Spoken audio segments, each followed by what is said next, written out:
Hello friends, welcome back to our channel. আজকে আমি বানাতে চলেছি হোমমেড পাস্তা। বাড়িতে থাকা সামান্য কিছু উপকরণ দিয়ে পাস্তাটা বানিয়ে দেখাবো। পাস্তা বানানোর জন্য সবার প্রথমে আমি এখানে নিয়েছি পালং শাক। এটাকে কুচি কুচি করে নিয়েছি এবং এটাকে আমি একটু হালকা করে সেদ্ধ করে নেব। সেজন্য এখানে একটা পাত্র গরম করে তার মধ্যে একটু জল দিয়ে এই পালং শাকটা আমি সেদ্ধ করে নিচ্ছি। খুব বেশিক্ষণ না, 2-3 মিনিট একটু এটা ভাপিয়ে নিলেই হবে। তো দেখতেই পাচ্ছ এখানে আমার পালং শাকটা সেদ্ধ হয়ে গিয়েছে।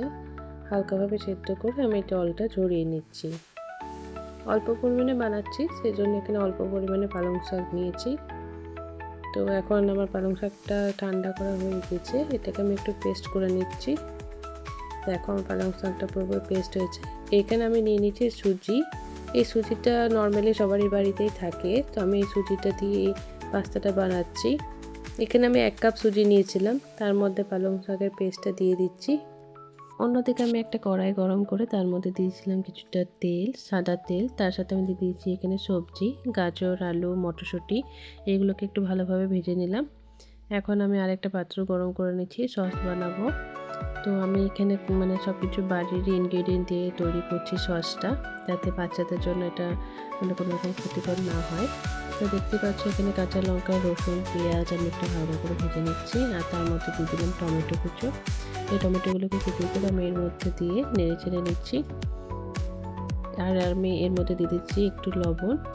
এটাকে একটু ভালোভাবে নেড়ে চেড়ে নিতে হবে, যাতে টমেটোর কাঁচা ভাবটা না থাকে। এখন আমি যে পাত্রে সবজিগুলো ভেজেছিলাম তার মধ্যে দিয়ে দিচ্ছি একটা ডিম এবং এটাকে একটু ভালোভাবে ভেজে সেদ্ধ করে নেব, যাতে সব সবজিগুলোর সাথে আমার ডিমটা ভালোভাবে মাখিয়ে নিচ্ছি। এখন এটা আমি একটু ভালোভাবে নেড়ে চেড়ে রেখে দিচ্ছি। এদিকে আমার যে টমেটোটা ভেজেছিলাম সেটা ঠান্ডা করে পেস্ট করে নিয়েছি, এটাকে এর মধ্যে মিক্সড করে দিলাম। এদিকে আমি যে ডোটা বানিয়েছিলাম সেটা এখন পারফেক্টভাবে রেডি হয়ে গিয়েছে। তো এখন আমি এখানে গোল গোল করে এগুলোকে একটু পাস্তার মতো শেপ দিয়ে দেব। দেখতেই পাচ্ছ এখানে ছোটো করে আমি এটাকে চ্যাপটা করে তার মধ্যে এইভাবে দিয়ে একটা পাস্তার মতো শেপ করে দিচ্ছি। তোমরাও এরকমভাবে করো, দেখবে খেতে খুবই ভালো হবে। খুবই সহজভাবে এটা বানানো যায়, কোনো রকম ঝামেলা ছাড়াই। এখন আমি এইভাবে বাকি পাস্তাগুলো সব রেডি করে নিচ্ছি। এখানে আমি একটা ময়দা দিয়ে এগুলোকে ভালোভাবে হাতে করে দেবে নিচ্ছি, তারপর একটা পাস্তা শেপ দিয়ে দিচ্ছি।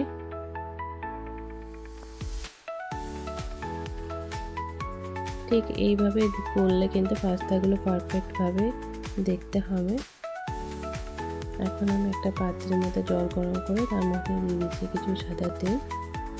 আর আমি এর মধ্যে পাস্তাগুলো সব এক এক করে দিয়ে দিচ্ছি। এটাকে 5 মিনিট একটু ভালোভাবে সিদ্ধ করে নেব।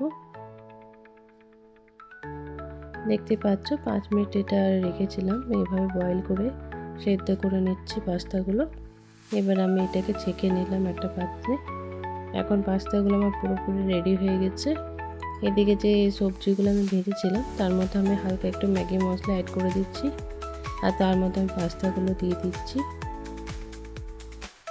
এইভাবে একটু নেড়ে চেড়ে এগুলোকে মাখিয়ে নেব।